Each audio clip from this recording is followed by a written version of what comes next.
And this is North Dakota Legislative Review on Prairie Public. I'm Dave Thompson. Thanks for joining us. Our guest is State Representative Jonathan Worre. He's from Castleton. He's the chairman of the Industry, Business, and Labor Committee in the House. So, Representative, thanks for being here. Thanks, Dave.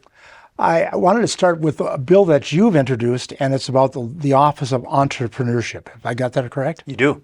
Yes, you do. So tell me about that bill. Sure. So House Bill 1191 is a bill to establish an Office of Entrepreneurship in the state.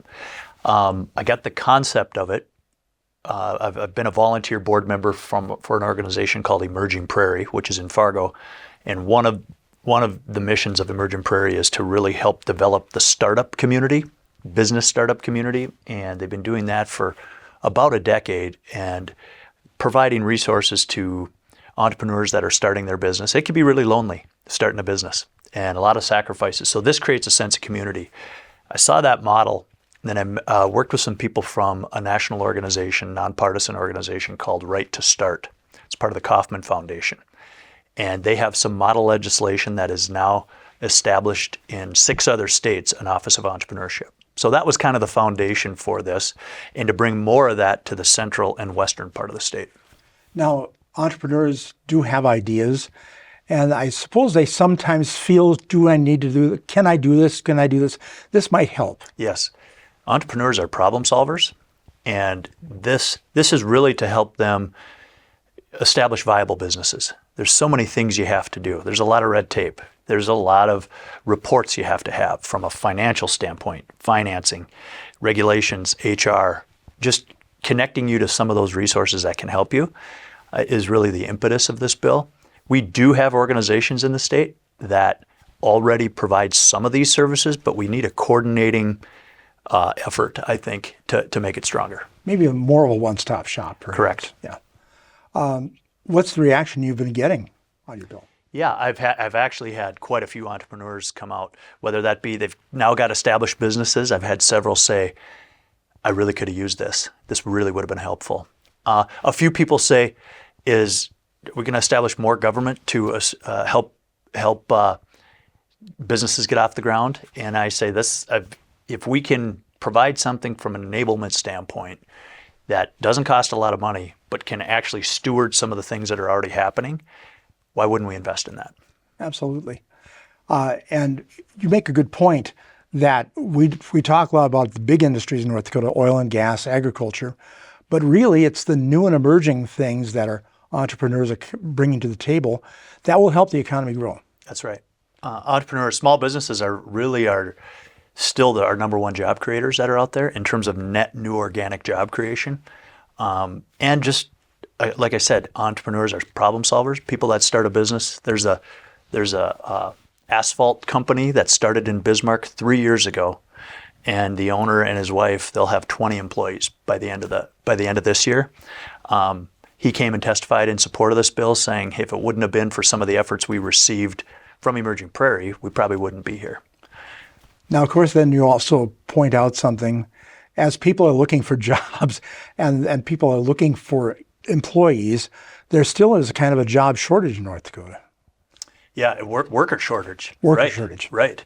So part of the work we do on the Industry, Business, and Labor Committee is what's our workforce retention and attraction strategy look like from a state? And that might include, yesterday we approved a bill that creates a compact with other states so that licensing reciprocity happens more quickly as people want to move to the state. So that's just an example of some of the things we do from a workforce retention standpoint. So you're making some progress in that. And I know this has been discussed in a number of sessions, trying to get that reciprocity in place. Yeah. Some predecessors to me, being in the legislature, started this about 4 sessions ago to be a more worker-friendly state, especially if someone's moving in for a military and maybe they've got a spouse that's employed in some field, or just, hey, come to North Dakota, and we're gonna recognize your certifications or your licenses quickly and not create a lot of barriers to you moving here. And we are hoping that's just part of the overall strategy for workforce attraction. So what do you think are the barriers that North Dakota is facing to attract workforce? Our weather. even though it's been a nice winter overall. I think sometimes, if we've got our cities are growing nicely, our population centers. Sometimes our rural communities are maybe don't have some of the resources that you're going to see, but I will give, the heart of North Dakota still is in many of the small towns. And you'll see our public schools still do very well. Our regional healthcare centers do very well. And I think as a legislative body, we've actually done a good job investing in that. But I think we have to continue to do that to make it a place where people want to move. We got a great quality of life here. Don't have the best weather, but we've got many other things that entice families to move here Well, and like stay they here. say, cold nose, warm heart. That's true, basically. yes. But you're still hearing some of the issues like affordable housing and childcare are still big issues out They there. continue to be. Last session, childcare was a real significant issue. We passed about a $66 million package to create different streams of incentives for people, or pay the workers more, create construction funding for some daycare centers. So we're starting to see progress on that. It'll remain a forever challenge, I think, because it's one of those things. It's not what can families afford to pay, and what can we pay the workforce in that. But the childcare side, we continue to see some improvements there. I think we got to stay focused on that. On the housing side, today we heard a bill in our political subdivisions committee for a $50 million investment across different segments of population centers. This was introduced by Governor Kelly Armstrong. It was sponsored by Senator Beckedahl out of the Williston area. A really meaningful investment in more housing starts. Everything from senior housing to multifamily units to single-family homes. So we're still evaluating that bill in our committee, but I think that will probably get a favorable outcome from us. And with the goal is to, incentivize housing. And it's the true public-private partnership. The state will put something in if the local communities and the private developers will put something in. And that's a good model that's worked on college campuses to build some of our buildings, these challenge grants that have really helped with some of our university buildings as well. Have you seen a need to do other things with infrastructure, for example, streets, roads, that type of thing? Yes. Most of those bills haven't come through our committees. But yeah, that's always how much is the infrastructure going to be? That's always an important component of a new development or anything related to housing. You've got to have the infrastructure in there. Nobody likes special assessments, but they're a part of the economics when we're talking housing. Of course, now you've brought up special assessments. That's one of the other big issues that has been permeating the session is property tax reform and reduction. So what are you hearing from your constituents? Yeah, so I give a tip of the hat to the people working in finance and tax, both in the House and in the Senate, Dave. They reviewed 60 bills, approximately 60 bills. They got it down to 3. That we passed 3 of them out of the House, just to give each of them have a little bit different strategy and some different mechanics. And so 3 of those are alive right now. And I think that will continue to be debated. I am confident we're going to come out with a combination of relief and reform because that's what the voters really talked to us about. And when all of us that did door knocking through this last election cycle, obviously it was the number one topic we heard. Do you hear any concern from community leaders saying the caps, they are problematic? Yes, we are hearing some of that. And it's different. If you got a shrinking population, that's a different issue, or a rapidly growing population. However, I do think that we've got to try some caps because we've tried other things. And I think that future legislative sessions will respond to some of these challenges that we have from these caps. And I am confident we can work through those. Absolutely. Of course, the one big bill that everybody seems to might be the vehicle has caps in them, increases the primary residence tax credit, and that's putting the 2 legs of the stool on it. So. Yeah, that's probably primary residence. was the number one thing we heard. And there's some other bills that maybe spread some of the relief around. And the debate right now is, should we give some relief, a little bit of relief to everybody, or more relief to this particular segment? And that's what's being debated. But in all scenarios, caps are a component to that. And of course, there was the speaker's bill, which really, I think, focused in on more money for K-12 and taking that off the property tax rolls. Yeah, I think you might be speaking to Representative Lauser's bill. Lauser's bill, yep. yeah. Yep.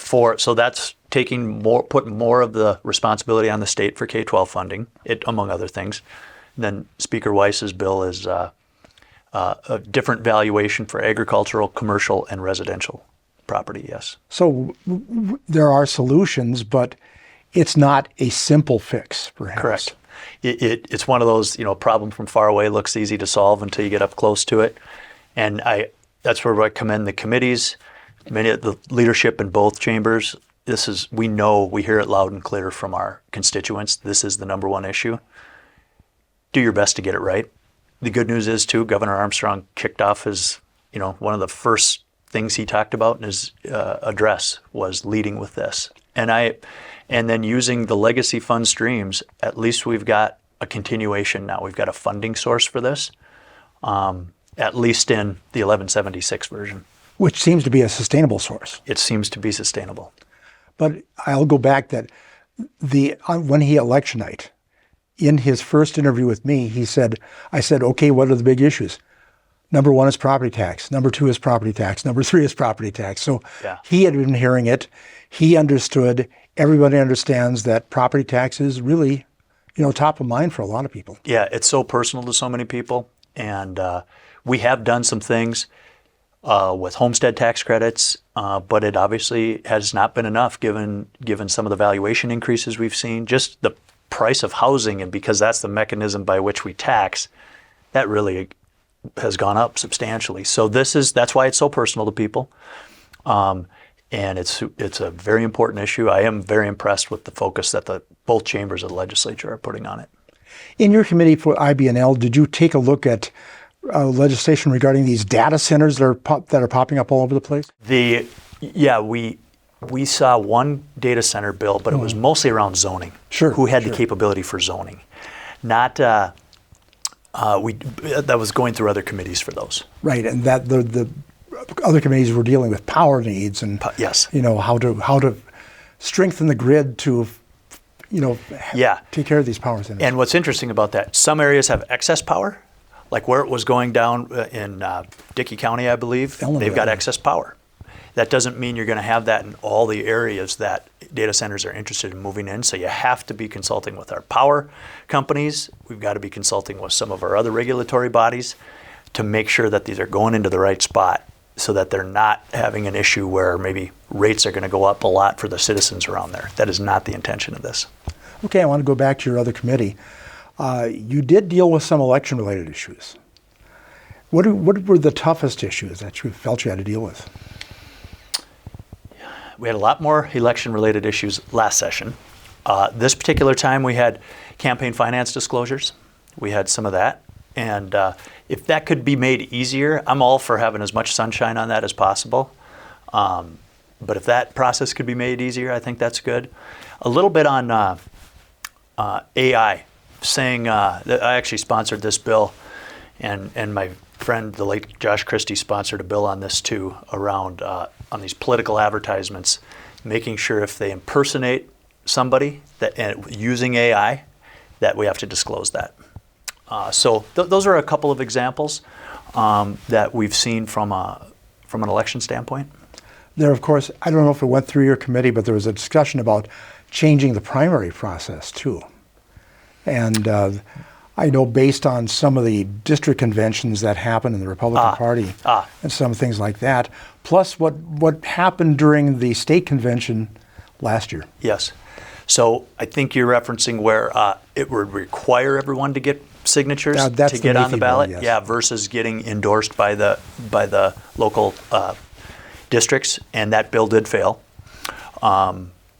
We also had, that one failed. And what was the other one? There was another one that basically said if you received the endorsement, from your party district convention, you could an opponent could still run, but had to run as an independent. Yes, yes. And so those bills failed. I think because people say overall the process is not broken. Let's not make this drastic of a change. We have an open primary system, We do.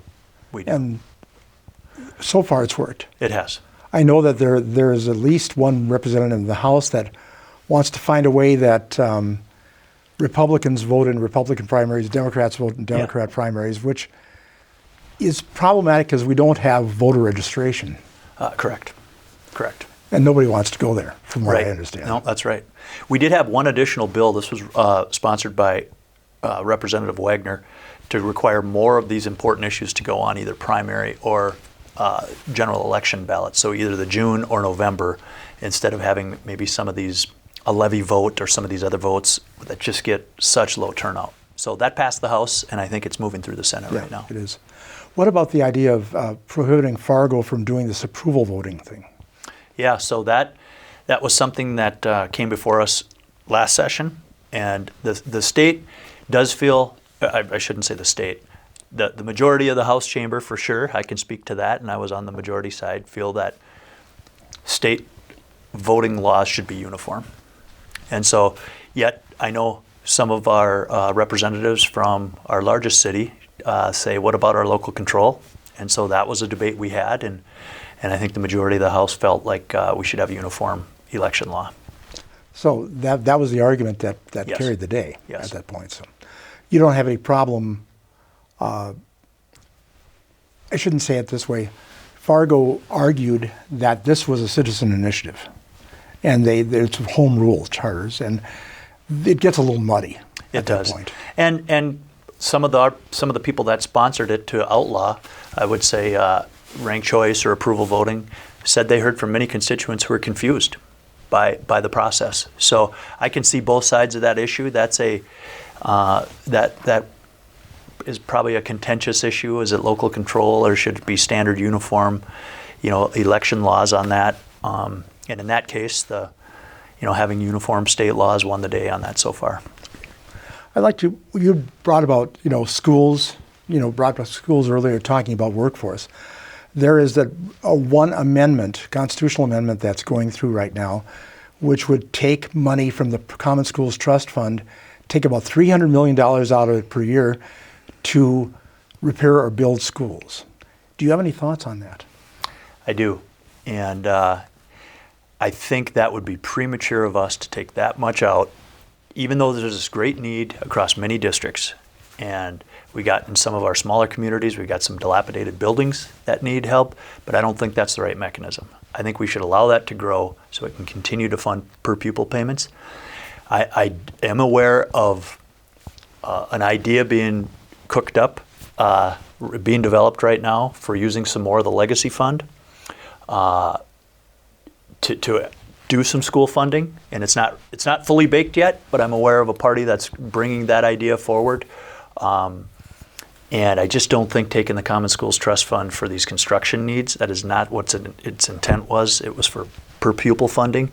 Let's continue to allow that to grow so we can properly fund the operating expenses of our schools. And a representative of the Land Board, when he went to House Education, said something very interesting, that he said eventually that Common Schools Trust Fund will take care of all the per pupil payments. You won't have to go through general fund appropriations. They've got the actuarial data that shows that, Dave, and I forget how many years it's going to take to do that, but let's let that continue to grow, and then let's handle these construction needs through other means.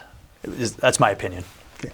So would this be the thing that's being cooked up now? Would that be another stream from the profits of the legacy fund? I am not fully aware of the mechanics. I just talked to a person that's very versed in this, and I was excited at first glance. I'm in the tell me more stage, and I just haven't seen it all yet. But just some of these innovative ideas. We know we have deferred maintenance in many of our districts. And then we've got these others that are growing rapidly. So it's a different set of challenges in each of those areas. Your neighbor West Fargo is an example of that. You got it. Now, and their levy a portion of their levy passed to deal with some of their rapid growth. And I have a segment of our district, and District 22 is West Fargo. Okay. Let me ask you this question, because I've wanted to ask this question for a while. There's a 60% requirement for a bond issue, for voting for a bond issue. Do you think that's fair? If I was if I had a lot of agricultural land, I would say make it 80%. If I rented in an apartment somewhere, I'd say make it as low as possible. So I mean, I think our compromise historically was 60% does really make the community say, yes, this is an expense we want to bond for. And maybe, I'm not going to say protect, but pays respect to the agricultural producers that often have to pay a disproportionate amount of that. I've heard there's been ideas to say, should we make this 55%? Should we make it 50? I would at least be open to those discussions, but I do understand why it is 60%.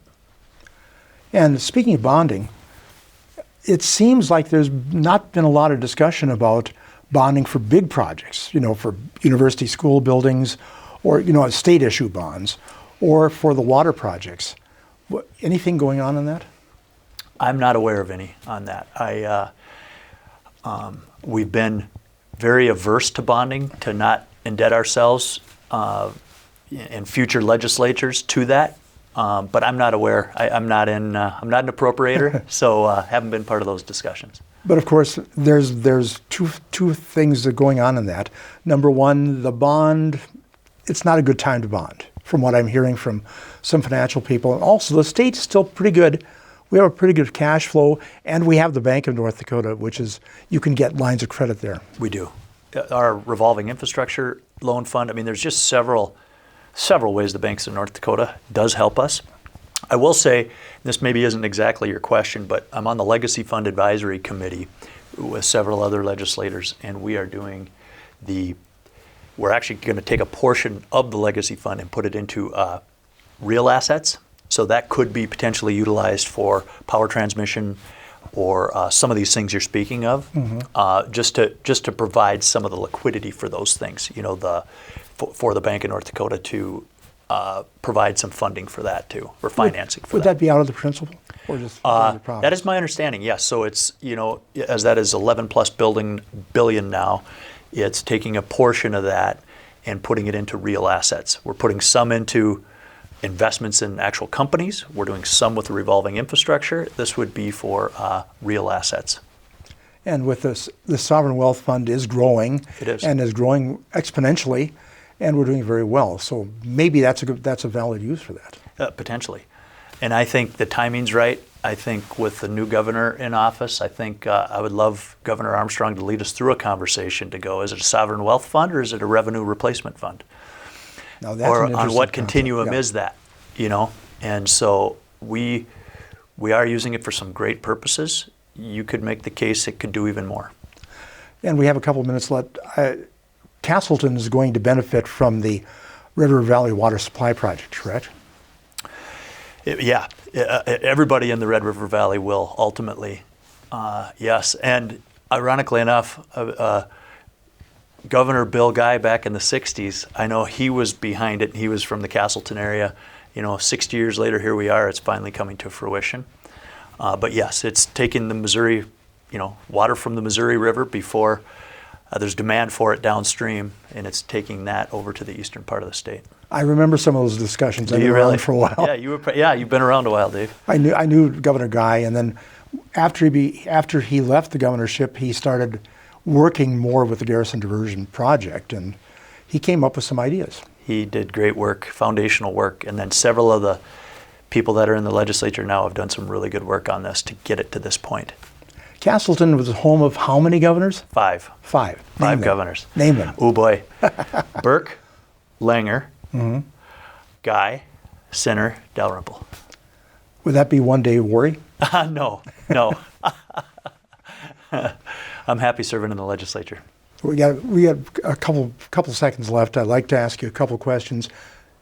The 80 mile per hour speed limit, yes or no? I was yes. Okay. And higher fines during construction zones if you're caught in a construction zone? Yes. More points on driver's license for higher speeds if you're caught? Yes. So those are fairly Yeah, fairly if we're going to good. get one, we got to have the other two. And you're looking for safety, but you do think it's probably safe to drive 80 miles per Yeah, hour. I drove in South Dakota quite a bit for business and liked that. And you always, I mean, enforcement starts almost immediately over 80 miles an hour. So I was a yes on that. Okay. Here's the question I'm asking everybody. When do you adjourn sine die? Do you have a date? April 28th. April 28th. That's my guess. You'll have some days then in case you have to come back in special For session. sure. Yep, they're very strategic about when we gavel in, and but that's just my guess. I mean, people are working hard right now, trying to leave us some space for conference committees, and I think we're going at a good pace. Well, Representative, thank you very much for sitting down and talking to us. Thank you, Dave. Our guest today, Representative Jonathan Worry, I suppose. He's from Castleton. He's on two important committees. For Prairie Public, I'm Dave Thompson.